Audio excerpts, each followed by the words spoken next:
नमस्कार दोस्तों, हमें लास्ट वीक मार्केट में काइंड ऑफ पॉजिटिव कैंडल देखने को मिल चुकी है। जो प्रीवियस यहाँ पर कैंडल थी डोजी कैंडल थी, लेकिन अगर हम इस समय कैंडल की बात करें, इस कैंडल की बॉडी बड़ी है बट इसकी विक भी ज़्यादा बड़ी है। तो अब यहाँ पर क्या सिचुएशन बनने वाली है? क्या मार्केट यहाँ से अपर साइड जाना कंटिन्यू कर सकती है फॉर द नेक्स्ट वीक, या फिर हमें डाउन साइड का ट्रेंड बनते हुए नजर आएगा? उसके बारे में हम इस वीडियो में डिस्कशन करने वाले हैं। कौन सी अपडेट सुनने को मिल जा रही है, कैसे उन्हें अप्रोच करना है, उसके बारे में बात करेंगे एंड सभी इंडाइसिस के बारे में हम यहाँ पर डिस्कशन करने वाले हैं। मेक श्योर कीजिएगा वीडियो को अच्छी तरह से देखिएगा। जो भी आपके क्वेश्चन है कमेंट सेक्शन में उसके बारे में पूछ लीजिएगा। सबसे पहले हम बढ़ते हैं कि मार्केट में हमें यहाँ पर क्या सिचुएशन देखने को मिल जा रही है। देखिए, मार्केट ने अगर हम जैसे ही 4 आवर टाइम फ्रेम की तरफ बढ़ते हैं तो वहां पर एक अच्छा खासा pole and flag pattern create किया था। उसको रिस्पेक्ट करते हुए मार्केट अभी के लिए अपर साइड की तरफ जाते हुए नजर आ रही है। एंड जैसे कि हमने डिस्कस भी किया था कि मार्केट 24,400 तक जाने वाली है, वैसे ही यहाँ पर सिचुएशन बनते हुए नजर आई। उसके बाद मार्केट ने यहाँ से थोड़ा सा रिवर्सल भी लिया है, लेकिन अभी के लिए जैसा मार्केट में हमें सिचुएशन देखने को मिल जा रही है, there is a higher possibility कि मार्केट 24,650 तक जाने की पॉसिबिलिटी जता रही है। लेकिन अब इसको हमें कैसे लेकर चलना है, कौन सी इंपॉर्टेंट जोन्स होने वाली हैं, ये हम आगे डिस्कस करने वाले हैं। उससे पहले हम यहाँ पर जो इंपॉर्टेंट अपडेट हमें सुनने को मिल जा रही है उसके बारे में डिस्कशन कर लेते हैं। फर्स्ट ऑफ ऑल, जो Q1 अर्निंग सीजन है इस फाइनेंशियल ईयर का, वो स्टार्ट होने वाला है। एंड कहां पर नजर होगी? आईटी सेक्टर पर। बिकॉज देखिए, अगर हम इस समय ग्लोबल मार्केट की सिचुएशन की बात करें, आईटी सेक्टर में हमें अच्छी खासी गिरावट देखने को मिल जा रही थी। देखिए, एआई की वजह से पिछले 2 से 3 सालों में बहुत ज़्यादा हमें अप ट्रेंड देखने को मिल चुका था। यूएसए की बात करें, नॉर्थ कोरिया की बात करें, नॉर्थ कोरिया की बात ना करें, साउथ कोरिया की बात करें, बिकॉज नॉर्थ कोरिया में कोई भी ग्लोबलाइजेशन नहीं है। अगर हम साउथ कोरिया की बात करें, साउथ कोरिया में हमें अच्छी खासी गिरावट देखने को मिल जा रही थी due to IT sector. But अगर हम उसी समय डोमेस्टिक मार्केट की बात करें, डोमेस्टिक मार्केट में इतनी हमें गिरावट देखने को नहीं मिली है। आईटी सेक्टर ने यहाँ पर खुद को संभालने की कोशिश की है। उसी समय अगर हम यूएस मार्केट की बात करें, यूएस मार्केट में नैस्डैक में हमें थोड़ा सा बम्प देखने को मिला था, डाउन साइड की तरफ ट्रेंड बनते हुए नजर आ रहा था, लेकिन फिर भी वहां पर भी स्टेबिलिटी हमें देखने को मिल जा रही है। अगर हम इस समय यूएस मार्केट की बात करें, Dow Jones all time high के पास है।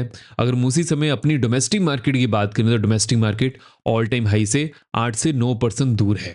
अब इसके पीछे क्या रीजन है? फर्स्ट ऑफ ऑल, हमें एक चीज ध्यान में रखकर चलनी है।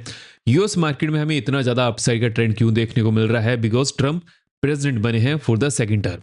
देखिए, ट्रंप एक खुद इंडस्ट्रियलिस्ट है, जिसकी वजह से यूएसए में उनके सिटीजन्स का पैसा तो वहां पर लग रहा है, लेकिन साथ ही साथ जो बाहर से लिक्विडिटी आ रही है फॉरेन कंट्रीज से, वो भी बहुत ज़्यादा है इस समय यूएसए में। देखिए, बहुत सारी कंट्रीज यूएसए में इन्वेस्ट करना ज़्यादा प्रेफर करती हैं, इवन गवर्नमेंट्स भी। उसकी वजह से यूएस मार्केट यहाँ पर अच्छा खासा मूव कर रही है। बट अगर हम उसी समय नेक्स्ट अपडेट की तरफ बढ़े, देखिए, ईरान और जो यूएसए की पीस डील यहाँ पर कंप्लीट होने के चांसेस है बहुत ज़्यादा बढ़ चुके हैं। लेकिन ट्रंप की तरफ से हमें आए दिन कुछ ना कुछ ऐसी न्यूज़ सुनने को मिल जाती है, जो कि हम आगे डिस्कस भी करने वाले हैं, जिसकी वजह से मार्केट यहाँ पर थोड़ा सा फियर में जाते हुए नजर आती है। अगर हम उसी समय क्रूड ऑयल की बात करें, देखिए, क्रूड ऑयल बहुत अच्छा गिरा है, लेकिन अभी के लिए धीरे धीरे बढ़ना शुरू कर दिया है।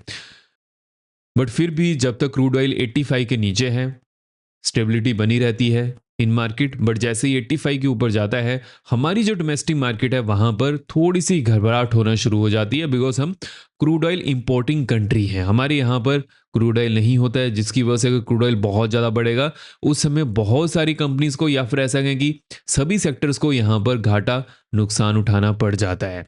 अगर हम उसी समय आईटी सेक्टर की रैली की बात करें, जैसे कि हमने इसको डिस्कस किया कि आईटी सेक्टर में अच्छा खासा हमें अपसाइड का ट्रेंड देखने को मिल जा रहा था।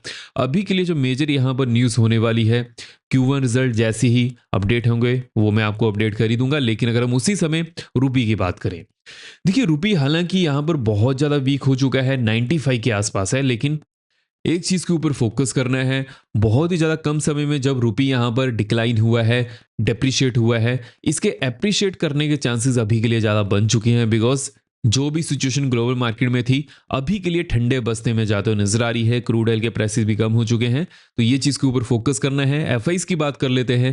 देखिए, एफआईस का जो अभी के लिए वीकली बिहेवियर है वो काइंड ऑफ अ न्यूट्रल बन चुका है। बिकॉज कभी वो बेचते हैं, कभी वो सेलिंग करते हैं, एंड कभी पॉजिटिव में डाटा शो करते हैं। बट अगर हम उसी समय नेक्स्ट अपडेट की तरफ बढ़े, अब देखिए, जैसे कि यूएसए और ईरान के बीच में पीस डील यहां पर कंटिन्यू हो चुकी है, लेकिन अगर हम उसी समय इजराइल और ईरान की बात करें, उनके बीच में कोई भी ऐसी पीस डील नहीं है। लेकिन ट्रंप की तरफ से हमें लेटेस्ट यहाँ पर क्या बयान सुनने को मिला था, he knows who's the boss is, कि जो नेतन्याहू यूएस से जाने वाले हैं उनको भी पता है कि यहाँ पर बॉस कौन है। ये काइंड ऑफ देखिए, ट्रम्प मसल स्ट्रेंथ बहुत ज्यादा करता है, स्ट्रेच करता है चीजों को, बिकॉज वो वर्ल्ड की सबसे जो टॉप मोस्ट कंट्री है उसके प्रेसिडेंट है, एंड साथ ही साथ वो इंडस्ट्रियलिस्ट है। एंड बहुत कम लोगों को पता होगा कि एज अ गेस्ट बहुत बार WWE में भी जा चुके हैं। तो वो काइंड ऑफ यहाँ पर मसल स्ट्रेंथ शो करना बहुत ज्यादा जरूरी समझते हैं। बट अगर हम उसी समय नेक्स्ट अपडेट की बात करें, देखिए जैसे कि खमैनी के फ्यूनरल में बहुत ज़्यादा लोग इकट्ठे हुए और वहां पर ट्रम्प का यह कहना है कि वो अभी के लिए जो करंट ईरान की लीडरशिप है उनको भी खत्म कर सकते थे। लेकिन अगर हम उसी समय ओवरऑल सिनेरियो की तरफ बढ़े, अब देखिए ये जो ट्रम्प यहां पर बातें करते हैं उसकी वजह से मार्केट थोड़ा फियर में चली जाती है। बट जो ओवरऑल हमें यहां पर सिचुएशन देखने को मिल जा रही है, अभी के लिए पॉजिटिविटी की तरफ मार्केट ज़्यादा जा सकती है, तो उसके ऊपर फोकस करना है। लेकिन अगर हम उसी समय डोमेस्टिक मार्केट और यूएस मार्केट की बात करें, यूएस और इंडिया की बात करें, तो यहां पर काइंड ऑफ अ मीटिंग होने के चांसेस बहुत ज़्यादा बढ़ चुके हैं। जैसे इसके बारे में कुछ नई अपडेट आएगी वो तो चलिए हम डिस्कस करने वाले हैं। एंड ट्रम्प की तरफ से पहले भी ये अपडेट हमें मिल चुकी है कि ईरान ने बहुत सारी चीज़ों के ऊपर एग्री कर लिया है, बहुत सारी चीज़ें के, या फिर अगर हम ट्रम्प की बात करें तो ट्रम्प ने कहा है कि जस्ट अबाउट एवरीथिंग। अब ये न्यूज़ जैसे ही यहाँ पर अपडेट हुई उसके बाद अगर हम यूएस मार्केट की बात करें तो यूएस मार्केट में हमें अच्छा खासा ट्रेंड यहाँ पर देखने को मिल जा रहा था, जिसकी वजह से मंडे के दिन गैप ओपनिंग होने के चांसेस ज़्यादा हैं। तो उस चीज़ के ऊपर फोकस करना है, प्रोवाइडेड ट्रम्प यहाँ पर वीकेंड में कुछ और उल्टा सुल्टा बयान ना दे दे। हालांकि इसकी पॉसिबिलिटी भी अभी के लिए कम है, बिकॉज ट्रम्प भी बहुत ज़्यादा एग्जॉस्ट हो चुके हैं इस सिचुएशन से।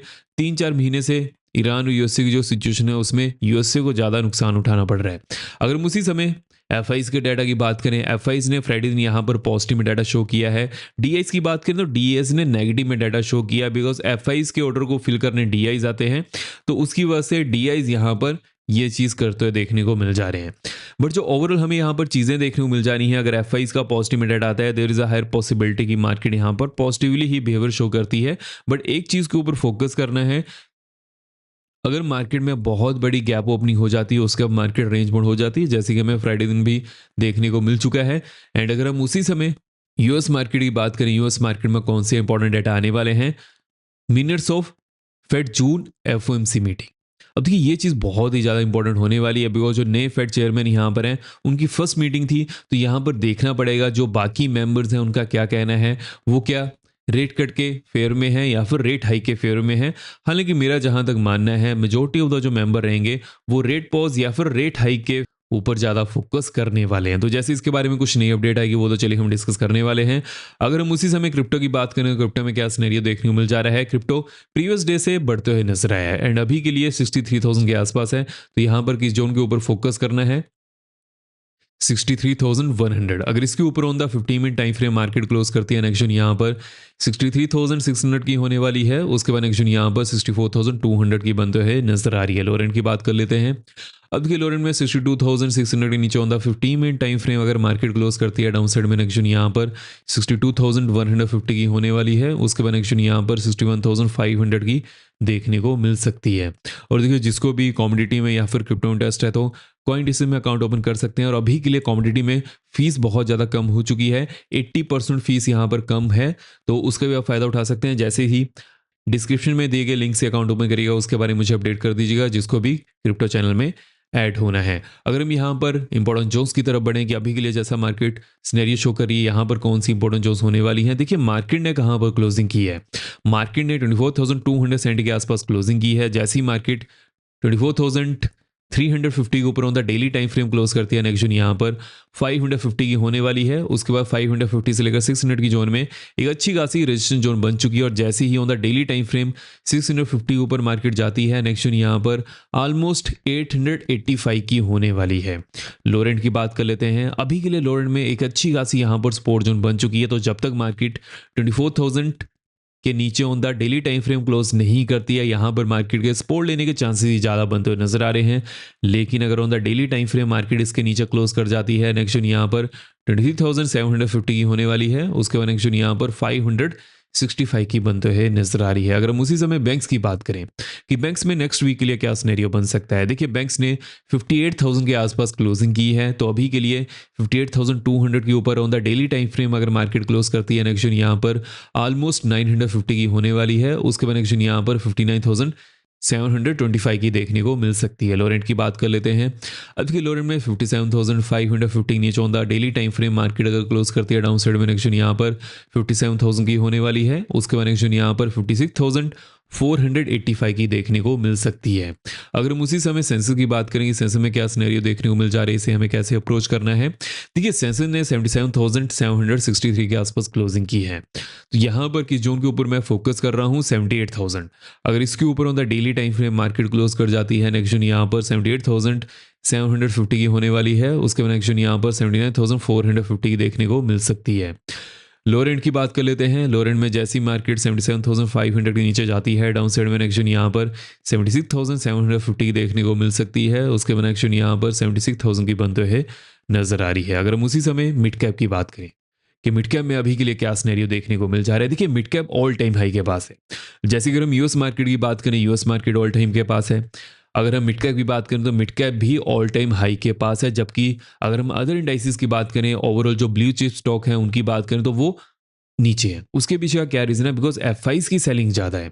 अब एफआईज डोमेस्टिक मार्केट में क्यों बेच रहे हैं, देखिए एफआईज किसी भी कंट्री में जाना तब प्रेफर करते हैं जहां पर उनको ऐसा लगता है कि नेक्स्ट 6 मंथ में 1 ईयर में मार्केट यहां पर अच्छा खासा परफॉर्म कर सकती है। एंड जो गवर्नमेंट की पॉलिसीज हैं, साथ ही साथ जो अदर कंट्रीज का यहां पर बेनिफिट है वो इस कंट्री में ज़्यादा मिल सकता है। अभी के लिए जो अदर कंट्रीज में बेनिफिट है, जैसे कि अगर हम इंडोनेशिया की बात करें, वियतनाम की बात करें, इवन चाइना की भी बात करें, तो वहां पर एफआईज जाना ज़्यादा प्रेफर कर रहे हैं। अगर हम इसको चाइना को एक्सक्लूड भी कर देते हैं, जो इंडोनेशिया की मार्केट है वहां पर एफआईज इस समय जाना ज़्यादा प्रेफर कर रहे हैं। लेकिन क्या इंडियन मार्केट में वो नहीं आएंगे, ऐसा कुछ नहीं है। अब इंडियन मार्केट में एफआईज अभी के लिए फुल फ्लेज क्यों नहीं आ पा रहे हैं, बिकॉज जो इंडिया और यूएसए की यहाँ पर टैरिफ डील है वो भी कंप्लीट नहीं हो पा रही है। अदर कंट्रीज की ऑलमोस्ट यहाँ पर टैरिफ डील्स कंप्लीट हो चुकी हैं, लेकिन there is a higher possibility कि जुलाई में इंडिया और यूएसए की जो टैरिफ डील है वो भी कंप्लीट होने वाली है, जिसकी वजह से एफआईज का मूड एंड माहौल यहाँ पर चेंज होते हुए नजर आ रहा है। आप ये देख भी सकते हैं कि एफआई जो पहले कंटिन्यूसली सेलिंग करते थे, अभी के लिए फिर भी कुछ दिनों के लिए ग्रीन में डाटा भी शो करते हैं। तो ऐसे ऐसे धीरे धीरे एफआईज के यहाँ पर फिर से आना शुरू हो चुका है। अगर हम उसी समय मिड कैप की बात करें, देखिए मिड कैप में एफआईज की पार्टिसिपेशन नहीं होती है, जिसकी वजह से मार्केट ऑल टाइम हाई के पास है, विच आल्सो मीन्स की यहाँ पर जो यूएस मार्केट का इफेक्ट है वो हमारी मार्केट में भी देखने को मिल जा रहा है। But due to FI selling जो ओवरऑल यहाँ पर इंडाइसिस है वो थोड़ा नीचे हैं as compare to mid cap. अगर हम मिड कैप की बात करेंगे, मिड कैप में अभी के लिए कौन सी इंपॉर्टेंट जोस होने वाली हैं, 14,700। अगर इसके ऊपर on the daily time frame market close कर जाती है, बिकॉज मार्केट इसके ऊपर क्लोज करने में कामयाब नहीं हो पा रही है, सिर्फ एक दिन ही इसके ऊपर क्लोज की थी, लेकिन वहां पर भी डोजी कैंडल क्रिएट की गई थी। तो अगर मार्केट 14,700 के ऊपर on the daily time frame close कर जाती है, पॉजिटिव कैंडल बनती है, नेक्स्ट यहाँ पर 795 की होने वाली है फॉर द नेक्स्ट वीक। उसके बाद नेक्स्ट यहाँ पर 940 की देखने को मिल सकती है। हालांकि 940 से अगर 15,000 की रेंज में एक अच्छी खासी रेजिस्टेंस जोन बन चुकी है, जब भी मार्केट जोन के आसपास आएगी तो वहां पर रेजिस्टेंस फेस कर सकती है। लोरेंट की बात कर लेते हैं। लोरेंट में 14,490, अगर इसके नीचे मार्केट जाती है on the daily time frame, next zone यहाँ पर 385 की होने वाली है। उसके बाद नेक्स्ट जोन यहाँ पर 250 की देखने को मिल सकती है, और ये गैप फिल होने के चांसेस भी उस समय ज़्यादा बनते हुए नजर आएंगे। हालांकि एक चीज़ के ऊपर फोकस करना है, अभी के लिए जो मार्केट का मूड एंड माहौल है फॉर द नेक्स्ट वीक वो काइंड ऑफ अ पॉजिटिविटी की तरफ ज़्यादा है एज कम्पेयर टू नेगेटिविटी। हालांकि अगर कोई नेगेटिविटी यहाँ पर शो भी होगी वो तो चलिए फ्री ग्रुप में हम अपडेट कर ही देते हैं। अगर आपने फ्री ग्रुप को ज्वाइन नहीं किया है, मेक श्योर कीजिएगा डिस्क्रिप्शन बॉक्स में दिए गए लिंक से फ्री ग्रुप को ज्वाइन कर लीजिएगा। वहां पर अगर कुछ भी अपडेट रहती है, कुछ भी न्यूज़ रहती है, वो मैं अपडेट कर ही देता हूँ। तो इस वीडियो में हमने कौन सी यहाँ पर हमें फॉर द नेक्स्ट वीक के लिए सिनेरियो देखने को मिल जा रहा है, न्यूज़ कौन सी बनते नजर आ रही है, क्या अपडेट सुनने को मिल जा रही हैं, कौन सी यहाँ पर जोन्स हैं, सभी चीज़ों के ऊपर हमने इस वीडियो में डिस्कशन कर ली है। नेक्स्ट वीडियो में हम for the Monday, specially Monday के लिए यहाँ पर क्या सिनेरियो बनेगा उसके बारे में डिस्कशन करेंगे। आई होप आपको वीडियो इन्फॉर्मेटिव लगी हो। मेक श्योर कीजिएगा वीडियो को लाइक करते जाएगा। अब मिलते हैं नेक्स्ट वीडियो में। जय हिंद।